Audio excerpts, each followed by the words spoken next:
जय श्री राम दोस्तों, YouTube पर आज मेरे इस वीडियो में आप जानेंगे श्री राम जी की लंका से अयोध्या तक की उस दिव्य यात्रा के रहस्य, जिसमें केवल विजय ही नहीं बल्कि विनम्रता, धर्म, प्रेम और आत्मशुद्धि का संदेश छिपा हुआ है।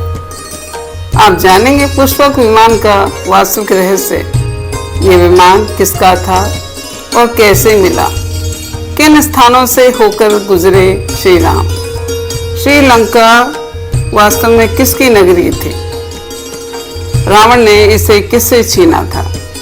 दीपावली का जन्म और राम राज्य की स्थापना और वह आध्यात्मिक संदेश जो हमारे जीवन को भी दिशा देता है। यह यात्रा केवल श्री राम की नहीं, हर आत्मा की है जो अंधकार से प्रकाश की ओर लौटती है। देखिए, महसूस कीजिए भक्ति और भावना से भरी यह पवित्र कथा। दोस्तों, दशहरा, रावण जलते ही दशहरा खत्म होते ही हम सबके मन में होता है कि राम जी कहाँ कहाँ रुके होंगे और किस तरीके से वो अयोध्या पहुंचे, कैसे उनका स्वागत हुआ। तो आप मेरे पूरे वीडियो में देखेंगे, अंत तक जुड़े रहिए और इस रहस्य को जानिए, क्योंकि आज मैं इस रहस्य से पर्दा उठाने जा रही हूँ। मेरे इस वीडियो में अंत तक आप जुड़े रहिए, जो कि YouTube पर कंप्लीट वीडियो है। रावण का अंत हो चुका था। लंका में शंखनाद के स्वर गूंज रहे थे। धरती पर अधर्म का अंत और धर्म की विजय हो चुकी थी, परंतु असली कथा तो अब शुरू होती है। वह यात्रा जो श्री राम जी ने लंका से अयोध्या तक तय की, जो न केवल एक विजय यात्रा थी बल्कि आत्मा के शुद्धिकरण की आध्यात्मिक यात्रा भी थी। आइए जानते हैं श्री राम जी की लंका से अयोध्या तक की यात्रा के रहस्य। लंका विजय, धर्म की जीत का क्षण। लंका की धरती पर रावण का वध हुआ। चारों ओर वानर सेना जय श्री राम की घोष कर रही थी। सीता माता की अग्नि परीक्षा के बाद जब उनकी पवित्रता रूप स्पष्ट हुआ तो श्री राम ने उनके सिर पर हाथ रखकर कहा, सीते, आज अधर्म की धर्म पर, असत्य की सत्य पर विजय हुई है। यह विजय केवल युद्ध की नहीं थी बल्कि मनुष्य के भीतर बसे रावण यानी अहंकार, क्रोध और वासना पर जीत थी। विभीषण श्री राम के चरणों में झुके, प्रभु आपने लंका को धर्म से सिंचित किया है। यह पुष्पक विमान कुबेर देव का था, जिसे रावण ने अधर्म पूर्वक छीन लिया था। कृपा कर इसे स्वीकार करें, अयोध्या वापसी करें। इसके बाद विभीषण श्री राम जी के चरणों में झुके और विनती की, प्रभु आपने लंका को धर्म से सिंचित किया है। यह पुष्पक विमान कुबेर देव का था, जिसे रावण ने अधर्म पूर्वक छीन लिया था। कृपा कर इसे स्वीकार करें और अयोध्या वापसी करें। श्री राम मुस्कुराए, विभीषण, मैं इसे केवल धर्म के कार्य के लिए उपयोग करूंगा, अयोध्या लौटने के लिए, जहां माताएं और भरत और सभी परिवारजन और अयोध्यावासी मेरा इंतजार कर रहे हैं। पुष्पक विमान का रहस्य हम जानेंगे। पुष्पक विमान मूल रूप से कुबेर देव का था। कुबेर जी जो रावण के सौतेले भाई थे और बड़े थे, धन के देवता और उत्तर दिशा के अधिपति हैं। यह विमान विश्वकर्मा देवताओं के शिल्पी ने बनाया था। कहा जाता है कि इसे स्वयं ब्रह्मा जी ने कुबेर को उपहार स्वरूप दिया था। यह विमान मन की गति से चलने वाला, इच्छा अनुसार चलने वाला था। जहां भी यात्री जाने की इच्छा करे, यह तुरंत वहां पहुंच जाता था। रावण ने पुष्पक विमान को कैसे हासिल किया? जब रावण ने घोर तपस्या कर भगवान शिव से वरदान पाया तो वह विमान में भर गया और उसने कुबेर का लंका स्थित महल और पुष्पक विमान दोनों छीन लिए। इस प्रकार पुष्पक विमान रावण के अधिकार में आ गया।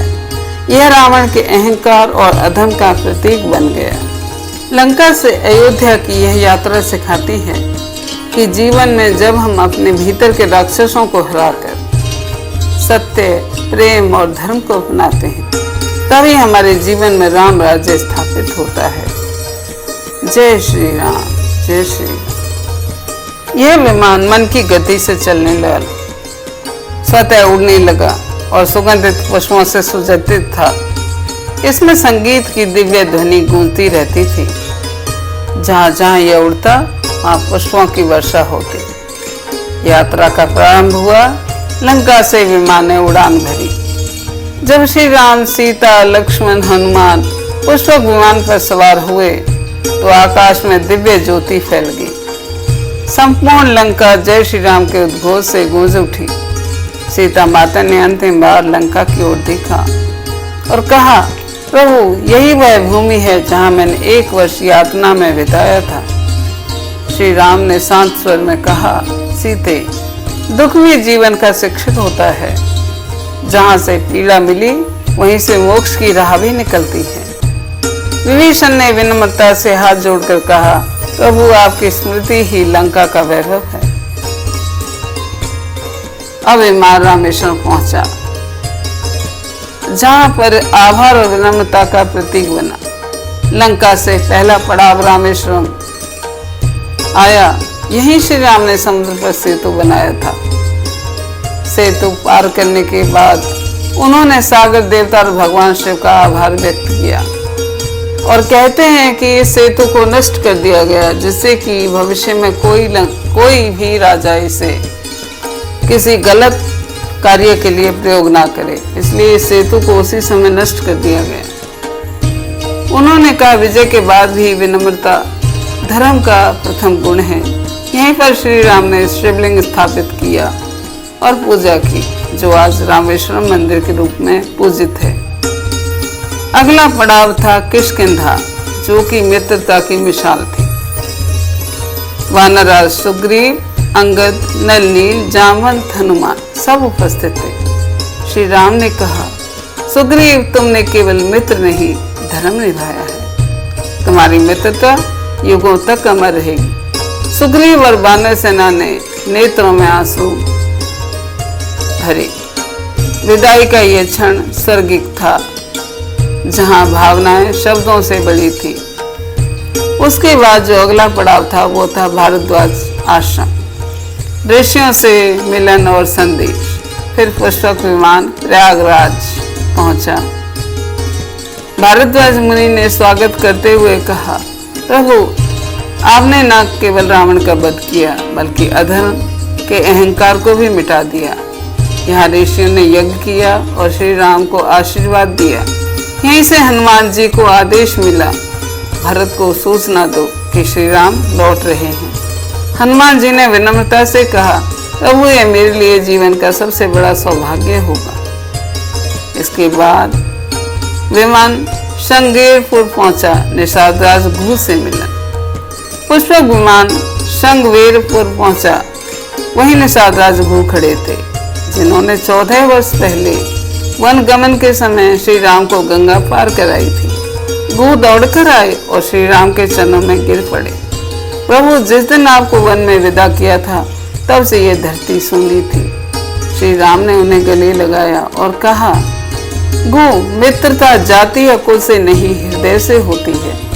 तुम्हारा प्रेम मेरे लिए अनमोल है। अब भरत जी को सूचना मिली और दीपावली का उत्सव कैसे आरंभ हुआ। भरत नंदी ग्राम में खड़ाओं के सामने तप कर रहे थे। हनुमान जी पहुंचे और बोले, भरत जी, प्रभु श्री राम लौट रहे हैं, पुष्पक विमान पर सवार हैं। भरत की आंखों से आंसू बह निकले। मेरे लिए ये समाचार नहीं, जीवन का पुनर्जन्म है।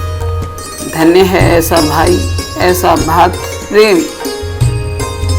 भरत ने तुरंत कहा, हर घर में दीप जलाओ, अयोध्या को सजाओ। मेरे राम लौट रहे हैं, राजा राम लौट रहे हैं।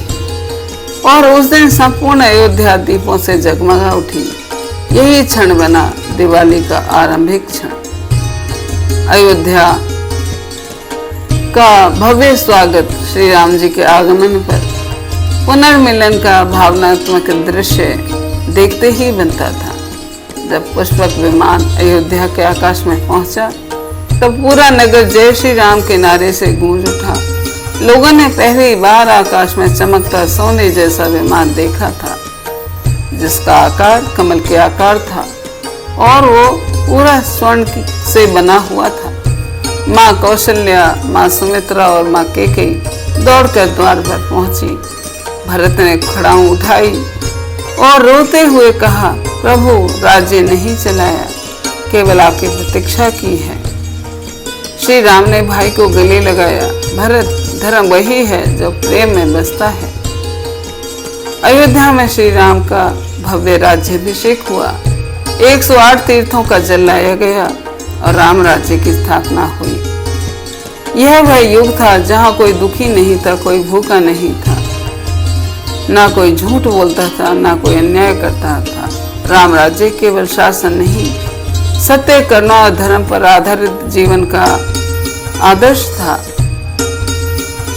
यात्रा का गूढ़ अर्थ है स्थान, प्रतीकात्मक अर्थ। लंका अहंकार और अधर्म का प्रतीक है।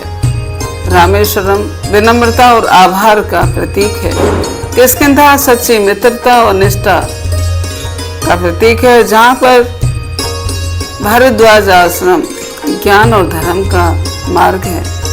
शृंगवेरपुर स्मरण और कृतज्ञता। अयोध्या आत्मा का घर, मोक्ष और शांति का प्रतीक है। लंका से अयोध्या की यात्रा केवल भौतिक नहीं, आत्मा की यात्रा है। अंधकार से प्रकाश की ओर। लंका में अंधकार ही अंधकार था, अहंकार ही अहंकार था। दूसरी ओर देखें तो अयोध्या में प्रकाश ही प्रकाश था, दीपोत्सव था। मोह से मुक्ति की ओर, संघर्ष से शांति की ओर। पुष्पक विमान केवल एक यंत्र नहीं था, बल्कि ज्ञान और चेतावनी की उड़ान का। जब मनुष्य अपने भीतर के रावण को मार देता है, अहंकार को, मोह को, क्रोध को मार देता है, तो उसकी आत्मा भी पुष्पक विमान पर सवार होकर मन की गति से दौड़ती है परमात्मा की ओर और अपने भीतर की अयोध्या यानी शांति और ईश्वर की ओर लौटती है। लंका से अयोध्या की यात्रा सिखाती है कि जीवन में जब हम अपने भीतर के राक्षसों को हराकर सत्य, प्रेम और धर्म को अपनाते हैं, तभी हमारे जीवन में राम राज्य स्थापित होता है। तो आपको ये वीडियो कैसी लगी, आप मुझे कमेंट कर अवश्य बताएं। मेरे वीडियो को लाइक करें, शेयर करें और इसे अंत तक सुनें, क्योंकि ये आपको बहुत सी ऐसी जानकारी देगा जो कि आपने पहले शायद नहीं सुनी या पढ़ी है। तो thank you for watching my videos और मुझे ऐसे ही सपोर्ट करते रहिए। Thank you.